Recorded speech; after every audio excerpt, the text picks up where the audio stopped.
Shalom, salam berkat dari kami untuk pendengar sekalian.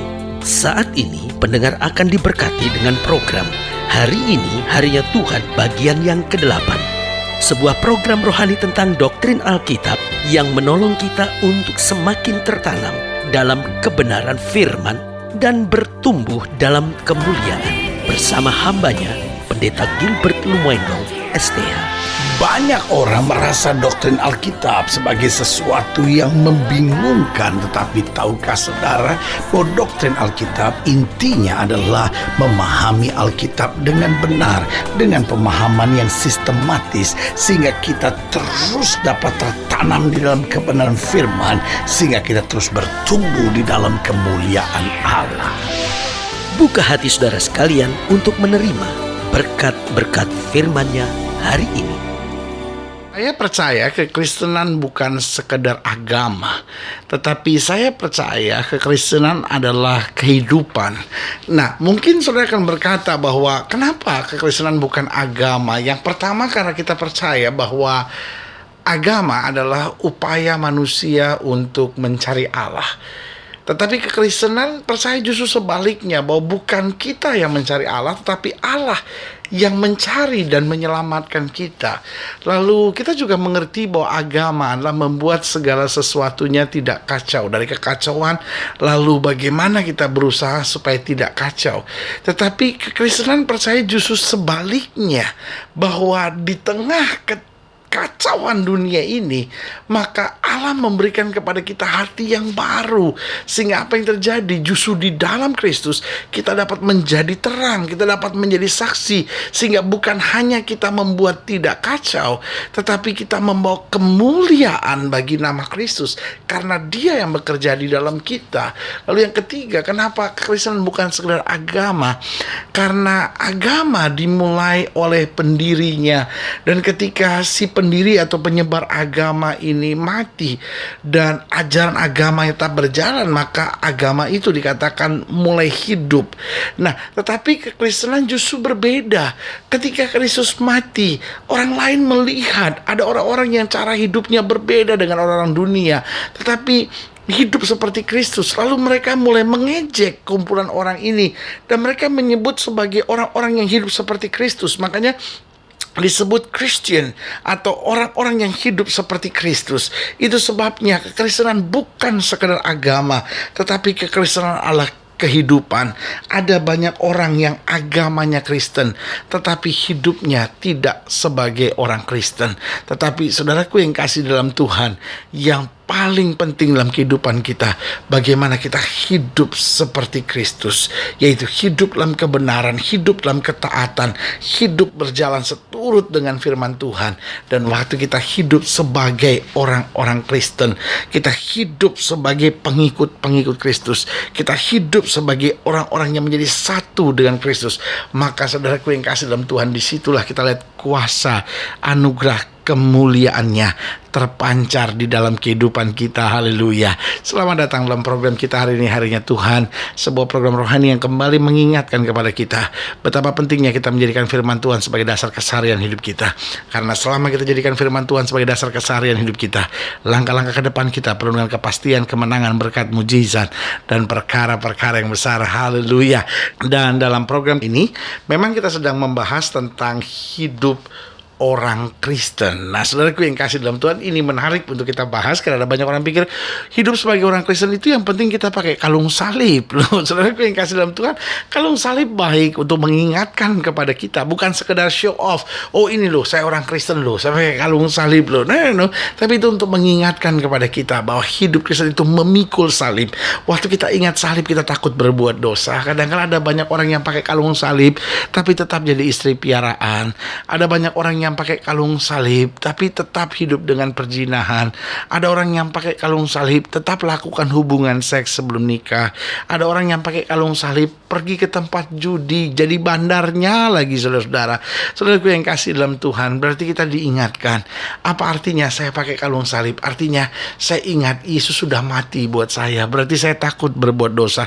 Yesus sudah mati buat saya, Yesus pikul salib, berarti saya harus sangkal diri, saya harus pikul salib, saya harus hidup dalam kebenaran. Tuhan. Saya harus berani sabar, saya harus berani tenang menghadapi segala perkara. Saya harus belajar berserah kepadanya. Karena di atas kayu salib dia selesaikan segala-galanya buat saya. Jadi inti hidup Kristen bukan sekedar, oh iya saya pakai kalung salib, oh iya di mobil saya ada stiker-stiker tulisan-tulisan firman Tuhan. Tetapi hidup orang Kristen ditandai bagaimana terang Kristus boleh senantiasa menyala di dalam kehidupan kita, sehingga dunia yang gelap ini boleh mendapat secercah sinar pengharapan bagaimana Kristus dimuliakan di dalam kehidupan kita. Haleluya. Nah, dalam pembahasan ini tentang hidup orang Kristen, kita sedang membahas 1 Petrus pasal 4. 1 Petrus pasal 4 mulai dari ayat yang ke-7 sampai ayat yang ke-11. 1 Petrus 4 ayat yang ke-7 sampai ayat yang ke-11. Demikian firman Tuhan. Di bawah judul hidup orang Kristen. Kesudahan segala sesuatu sudah dekat. Karena itu kuasailah dirimu dan jadilah tenang supaya kamu dapat berdoa. Tetapi yang terutama, kasihilah sungguh-sungguh seorang akan yang lain, sebab kasih menutupi banyak sekali dosa. Berilah tumpangan seorang akan yang lain dengan tidak bersungut-sungut. Layanilah seorang akan yang lain sesuai dengan karunia yang telah diperoleh tiap-tiap orang sebagai pengurus yang baik dari kasih karunia Allah. Jika ada orang yang berbicara, baiklah ia berbicara sebagai orang yang menyampaikan firman Allah. Jika ada orang yang melayani, baiklah ia melakukannya dengan kekuatan yang dianugerahkan Allah, supaya Allah dimuliakan dalam segala sesuatu, karena Yesus Kristus ialah yang empunya kemuliaan dan kuasa sampai selama-lamanya. Amin. Nah, saudaraku yang kasih dalam Tuhan, sudah ditekankan tadi bahwa hal-hal yang penting yang perlu kita sadari waktu kita sudah makin dekat dengan Tuhan, yaitu tentang bagaimana terang Kristus menyala dalam hidup kita.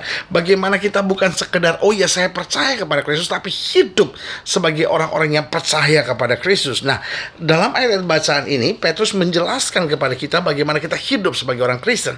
Yang pertama jelas di ayat yang ke-7 dikatakan, kesudahan segala sesuatu sudah dekat. Berarti kita perlu menyadari bahwa waktu ini sudah makin hari makin dekat. Kita makin dekat dengan hari terakhir itu, di mana kita akan berjumpa Yesus muka dengan muka, dan di mana Kristus akan memandang kita dan berkata, mari masuk ke hambaku yang baik dan setia. Engkau telah setia dalam perkara kecil, sekarang waktunya engkau menikmati berkat dalam perkara-perkara yang lebih besar. Nah, waktu kita sudah tahu bahwa waktunya sudah semakin dekat, berarti yang paling penting yang harus kita mengerti, apa yang harus kita buat sebagai orang percaya. Yang pertama itu kita harus menguasai diri dan jadi tenang. Karena Alkitab sudah ingatkan kita bahwa pada masa-masa terakhir akan datang masa yang sukar. Nah, manusia akan semakin cemas, manusia akan semakin emosional. Makanya sudah lihat hari-hari tingkat perceraian semakin tinggi, tingkat keributan, tingkat perselisihan, tingkat pertengkaran, bahkan peperangan juga semakin tinggi. Kenapa? Karena manusia mulai semakin emosional. Karena di tengah zaman yang begitu menekan, maka saudaraku yang kasih dalam Tuhan, manusia sulit jadi tenang, manusia mudah marah, manusia mudah tersinggung, manusia mudah kecewa. Nah, tapi sebagai orang percaya, langkah kita menghadapi waktu yang sudah makin hari makin sukar ini, yang pertama, kuasai diri jadi tenang. Suami-suami, ayo kuasai diri jadi tenang. Istri-istri, kuasai diri jadi tenang. Pelayan-pelayan Tuhan, hamba-hamba Tuhan, ayo mari kuasai diri dan jadi tenang. Orang-orang muda, ayo kuasai diri jadi tenang. Saudara-saudara, kalau sudah diberkati, saudara orang kaya, ayo kuasai diri jadi tenang. Para pemimpin, para pengusaha, para pedagang, ayo kuasai diri jadi tenang. Dan kalau kita menguasai diri dan jadi tenang, maka saudaraku yang kasih dalam Tuhan, kita akan mulai mendengar suara Tuhan. Kita mulai dapat mengambil keputusan dengan baik, dan jiwa kita mulai penuh dengan damai sejahtera. Karena orang-orang yang gak tenang dalam hidupnya, maka kehilangan damai sejahtera. Jadi yang pertama, hidup sebagai orang Kristen, kuasai diri jadi tenang. Yang kedua, jelas dikatakan pada ayat yang ke-7 ini, kesudahan segala sesuatu sudah dekat, karena itu kuasai dirimu jadi tenang, supaya kamu dapat berdoa. Berarti yang kedua, kita harus hidup dalam doa. Ini penting sekali. Nah, saudaraku yang kasih dalam Tuhan, makin hari, orang hari-hari ini makin menekankan tentang otak. Betul, kita harus pakai otak. Betul, kita harus putar otak. Betul, kita harus pergunakan apa yang Tuhan berikan buat kita. Tapi jangan lupa, saudara-saudara, otak tanpa doa itu hanya membawa kita pada hal-hal duniawi. Tetapi otak yang dituntun oleh doa, otak yang dituntun oleh kuasa hikmat Tuhan, akan menghasilkan langkah yang luar biasa dalam hidup kita. Jadi yang pertama, hidup sebagai orang Kristen, kuasai diri jadi tenang. Yang kedua, hidup senantiasa dalam doa. Lalu yang ketiga, pada ayat yang ke-8 dikatakan jelas di sana, tapi yang terutama, kasihlah sungguh-sungguh seorang akan yang lain, sebab kasih menutupi banyak sekali dosa. Yang ketiga, hidup sebagai orang Kristen, yaitu hidup dalam kasih. Karena saudaraku yang kasih dalam Tuhan, kekristenan tanpa kasih hanyalah kemunafikan. Kita bisa saja bilang, oh ya saya orang Kristen, saya anak Tuhan. Tapi kalau kita hidup dalam kebencian, kita hidup dengan amarah, kita hidup dalam kedendaman, kita nggak ada kasih dalam hidup kita, bentakan dan makian mewarnai hidup kita, maka saudaraku yang kasih dalam Tuhan, kekristenan seperti apa yang sedang kita tampilkan? Tetapi waktu kita hidup dalam kasih, ingat Allah itu kasih. Waktu kita hidup dalam kasih, kita sedang memuliakan Allah. Haleluya.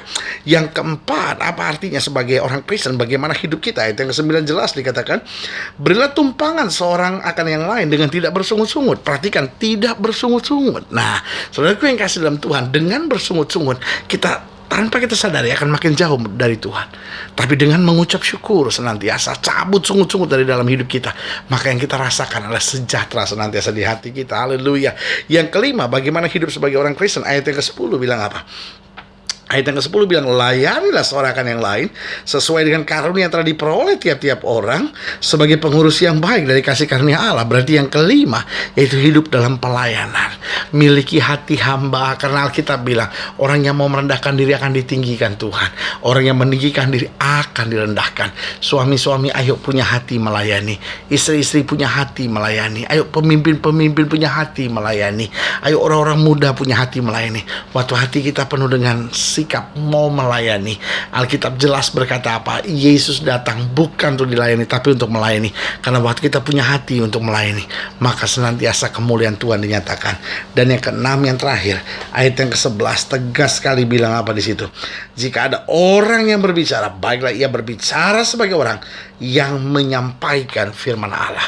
Berarti yang keenam yang diingatkan kita, hidup sebagai orang Kristen, jaga lidah.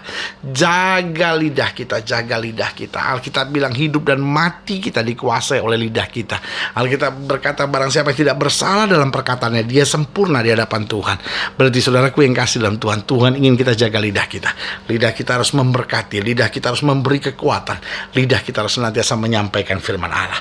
Berarti ada 6 hal penting bagaimana hidup sebagai orang Kristen. Yang pertama, kuasai diri jadi tenang. Yang kedua, hidup dalam doa. Yang ketiga, hidup dalam kasih. Yang keempat, jangan bersungut-sungut tapi penuh dengan syukur. Yang kelima, hidup dalam pelayanan. Dan yang keenam, jaga lidah kita. Dan saudaraku yang kasih dalam Tuhan, waktu kita hidup sebagai orang Kristen, maka kemuliaan Tuhan akan senantiasa nyata dalam hidup kita. Haleluya. Kalau sudah ingin dilayani lebih jauh, hubungi kami melalui telepon, hubungi kami melalui surat, kunjungi website kami.